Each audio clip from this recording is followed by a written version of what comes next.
สบายดีพี่น้องมาสุขุสุคนเด้อจ้าอ้นก็สิได้เข้าสวรรค์อีกแล้วพี่น้องเลยฮะก็ได้ออกมาเนาะพี่น้องเนาะออกมากับเบาเต้เมื่อคืนนี้พี่น้องเลยมาฮอดเนาะอ้นก็สิไปหาเมียนเฮือนเมียนซานตื่นมาเนาะพี่น้องเนาะพี่ดีนกเราก็โทรมาหาพ่อดีพี่น้องว่าให้เข้าเมื่อสวรรค์ด่วนเนาะคนมีเวียกด่วนเนาะพี่น้องเนาะเดี๋ยวอันเวียกด่วนอีหยังเดี๋ยวอ้นสิมาเว้าให้ฟังน้ำหลังเด้อพี่น้องเด้อแล้วสิมาบอกน้ำหลังพี่น้องอีหมูมามึงมีบอกเงินค่ารถค่าล่างกูสิโอนให้กูสิมึงมาหากูเดี๋ยวนี้เพิ่นมาด่วนโลดเด้อเพิ่นบอกเนาะโอนกันเตรียมเครื่องเตรียมของอุปกรณ์เนาะพี่น้องหอบมาเมื่อวานนี้ทงเครื่องอันนี้พี่น้องได้หอบเข้าไปอีกพี่น้องเลยแล้วมีอุปกรณ์เนาะพี่น้องเนาะอุปกรณ์ถ่ายคลิปเฮาแหละออโต้ก็สิได้เข้าไปทำแม่คือเก่าพี่น้องเพราะว่าน้องบอลเพิ่นบ่ได้กลับออกมาเนาะอ้นให้อยู่น้ำยาเพิ่นเพราะว่าอ้นคิดว่าอ้นออกมาประมาณอาทิตย์หนึ่งอ้นจะสิกลับเข้าไปพี่น้องสิเข้าไปเยี่ยมมึงลูกสิเข้าไปหาน้องบอลนั่นแหละเนาะพี่น้องเนาะแต่ว่านกเพิ่นมีเวียกด่วนให้อ้นเข้าไปเพราะว่าน่าจะ เพราะว่าหนุกเราขายที่เนาะถ้าผู้ใดเป็น FC อ้นได้เข้ามาเบิ่งได้เข้ามาติดตามกับชีหู้เนาะเพราะว่าหนุกเราแบ่งดินนะขายแบ่งดินนะขายแล้วแหละน่าจะมื้อนี้เป็นมื้อที่มาแทกดินแทกหยังแล้วเพิ่นสิให้เฮาเข้าไปซอยบ่หรือว่าใดๆเฮาก็บ่ฮู้จักตัวนี้พี่น้องแต่มึงเข้ามาเด้อมึงแล้วเวียกแล้วหยังให้มึงเข้ามาเพิ่นว่าหนุกก็เลยสิได้เข้าไปหาลาวเนาะพี่น้องเนาะไปบัดนี้อ้นก็สิไปลัดรถอยู่หน้าเฮือนแม่เฒ่าน้อยพุ่นละฮ้อนพี่น้องเพื่อเตรียมเครื่องเตรียมของเจ้าของแน่ลูกแน่แล้วก็ป้อนข้าวป้อนน้ำออโต้เนาะพี่น้องเนาะแล้วก็สิเข้าสวรรค์บัดนี้ฮะพี่น้องไปติดตามมึงไปนำกันพี่น้องเวียกอิหยังเนาะนกเพิ่นเอิ้นเข้าไปพี่น้องอ้นก็มาลัดรถพี่น้องสิเข้าสวรรค์เนาะลัดหน้าห้านนี่เบิ่งพี่น้องเตาขายปิ้งย่างข่อยก็ยังอยู่บ่อนเก่าบ่อนเดิมนี่ล่ะ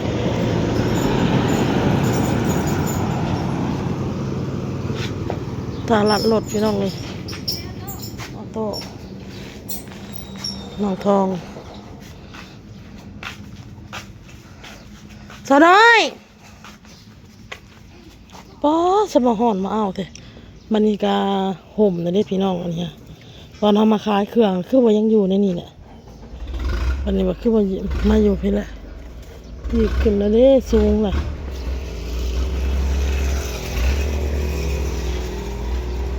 ห้ามขายเครื่องคอยเพิ่นยังคิดอยากขายคือเก่าอยู่ได้พี่น้องเลยเครื่องค่ะถ้าลัดรถก็ยังบ่มาเห็นรถฮ้อนแดดขนาดเลยพี่น้องเลย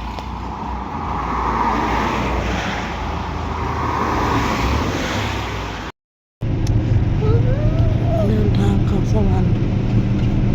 เด้ฮอดไดโนเสาร์แล้วเจ้าล่ะเออเจ้าฮอดได้เจ้าแล้วเจ้าเจ้าเออเจ้าล่ะเออเจ้าเออ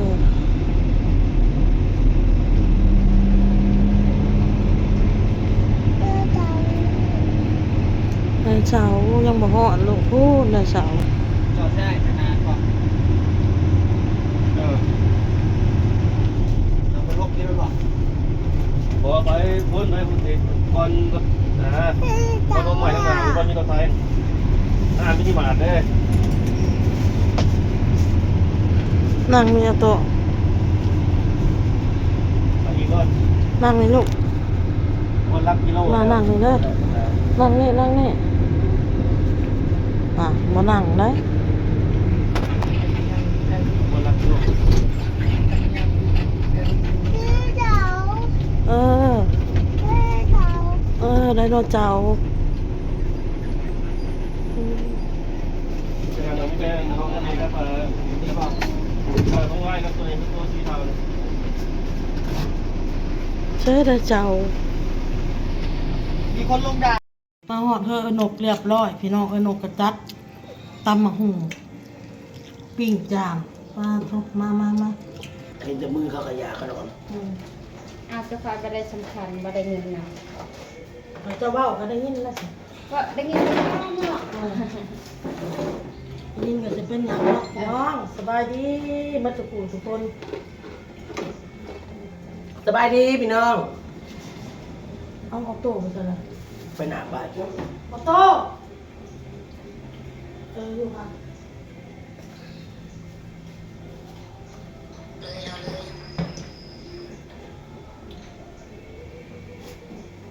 เอาส่วนมากมีกันมีแต่อันนี้เนาะ มันอร่อยอ่ะ มันสี่ม้า กินยังแนว มันสี่ม้ามันบอกม้า มึงบ่ใช่หรือก่อนบ่ ใส่เลยเพื่อน วันเที่ยงมื้อนี้บ่ไปถามนี่เขาบอกว่าเอาไปดิบ่วันเที่ยงมื้อนี้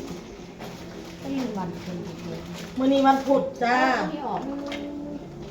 คอยคิดว่ามื้อนี้วันอังคาร มื้อนี้วันพุธ เอาอีกแก้วไปแม่นบ่ เอาสิตัวจำวันวันอังคาร สบายดีพี่น้องประสุขุสุคนวันนี้น้องสาวมาเงินแล้ว สบาย พี่ ดี น้องเนาะ พี่น้อง พากันชุมนุมกันคือเก่าพี่น้องตำหง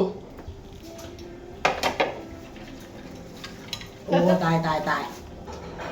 ปิ้งดาบหนาบ้านคือเก่าพี่น้องเก่าเจ้าเดิมแซ่บคือเก่า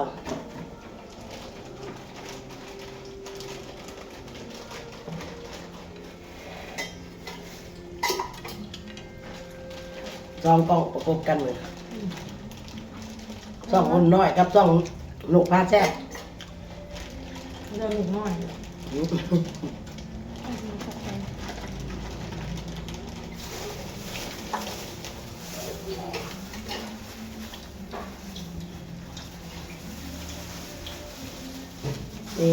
ตอนนี้มันมีพักอันนี้เนาะเฮ้ยฉันเป็นหมักได้พักอันนี้ คิว หมักได้ จิตแล้วพอปรุงน่ะแซ่บ จะเกิดบางอย่างก่อน พักเวียด อันยังเวียด พักทั้งแง่งเวียดแต่ว่า จะคล้ายๆอันนี้ก็ใบงาของเกาหลีนะพี่น้องแต่ว่ามันเป็นใบน้อยกว่า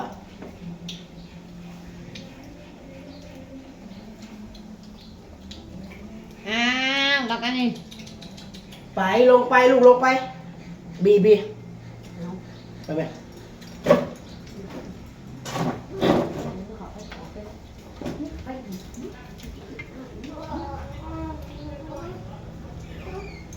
มันหยาบบ่ได้ เอาตัวลีนอันนี้ตัวลูกกินได้อะ กินบ่ได้ ตัวนี้มันจะหยาบได้ มันจะหยาบได้มันจะหยาบอะไม่หยาบ เดี๋ยวเปลี่ยนวะทางระบายใครจะเปลี่ยนเงี้ยไปหน่อยแทนหนึ่ง บ่มีแล้วมีแต่ใบแสนฉันเอามากกับใบแสนคือกัน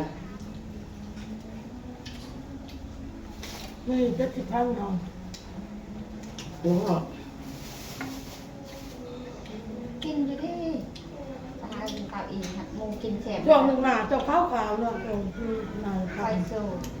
เอาหนึ่งหนาดำเดิน แล้วพวกเราก็คอยแกงสารพัดโลก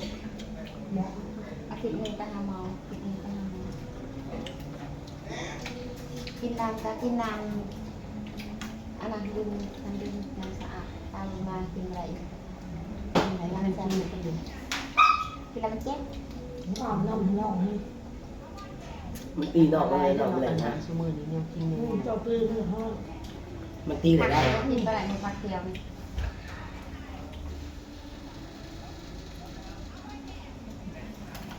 มีคนเป็นโรคเนาะ อืม แรงมากมือ หักแหละ ตลอดไปเพื่อนนมอยากน้ำมาตลอด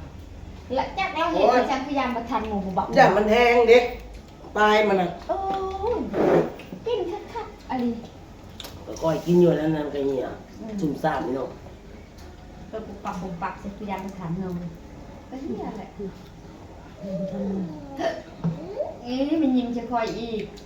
อยากกินตำบักหุ่งตัวนั้นเป็นตัวสั่วกับเพิ่มกับปูดิบเนี่ย พูดในเมืองเท่าไหร่ ประจำค่อย ซะนี่ รักหก บอกเป็นการ ข่อยบ่ได้ไปเองดอกเอาพื้น ให้ตามมันเนี่ยเลย ไอ้ยะนั่นแหละยะตีเนี่ย เสี่ยวหัวแหละเสี่ยวหัวแหละ เสียบลงให้คืนนั่นแหละ เขาบอกอยู่ในมัน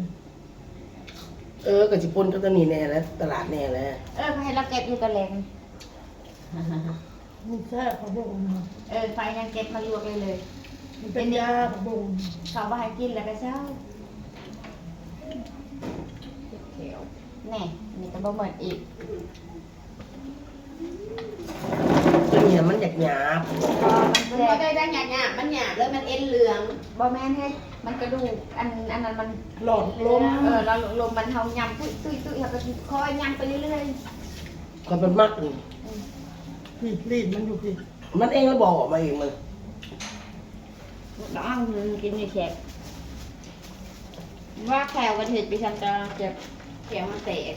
ใครให้กล้ากัน ของหยังฮะกินน้ำร้อนแล้วมันไปจิ้มแขวแล้วมันแตกออกมันมึงเชียววันนี้เวลาเรากินนั่นก็ได้ทุกคนอย่าง จักปีจ้ะ ความผู้ชาย อันนั้นดิ เสี่ยวเขานั่นแล้วเป็นเอื่อยเขา บอกคาร่ำข่อยบอกคาร่ำน้ำร้อนเด้ผู้เฒ่าเขาไม่ได้ให้จิ้มแขวค่าตะลึงหั่นเด้เขากินน้ำร้อนหั่นเด้ จักปีละ 34 32 ก็จะ โอ้ ว่าย พอถึงวันเจ้าหันยังไม่หอยทานผิดนะมันน้อยเนาะมันคนน้อยเนาะ คนน้อยน้ำเผา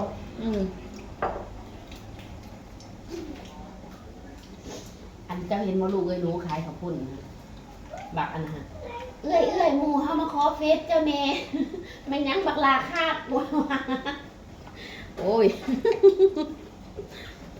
ผู้บ่าวเขาสนใจเจ้าเอ้ยโอ้ยมันยังลูกทางนี้ ตัวอย่างเนาะ เอ้ยซอยแล้วหัวกำลังหยาวออกมาอุ้ยอีห่ามึงเอ้ยเด็กน้อยจนพอเฟซ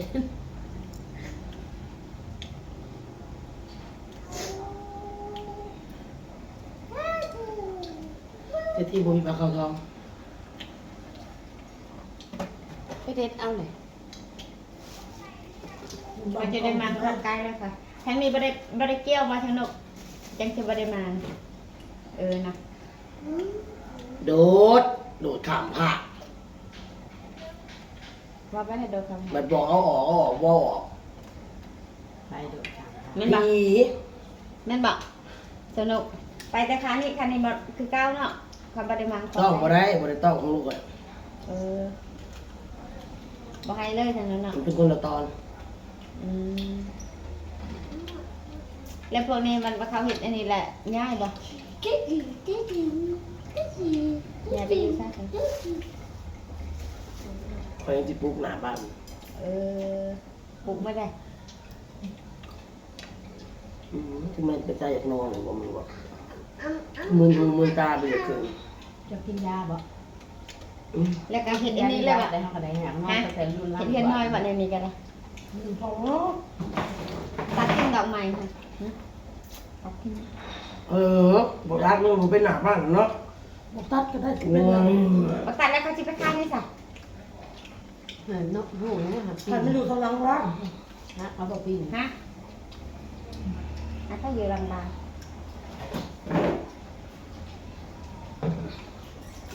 จักว่าอย่างกันบ่สู บ่แม่นคอยหันว่าว่าพวกนี้กันว่าเขาอันนี้แล้วเขาย้ายมานี่จะคิดให้เขาหรือว่าเขาเฮ็ดเองเราว่าจักระบอกเพียงกินว่าเข้าใจกัน เขามันอยู่ในแคมหัวให้มันเป็นทางหลังร้าน ก็อยู่เลยละหลังร้าน มันมีหัวใจเรามีตะลีดกับอัน มันเจ้า บ่อยาก มาทางรถเจ้าเนี่ยลงทางนี้เลยบ่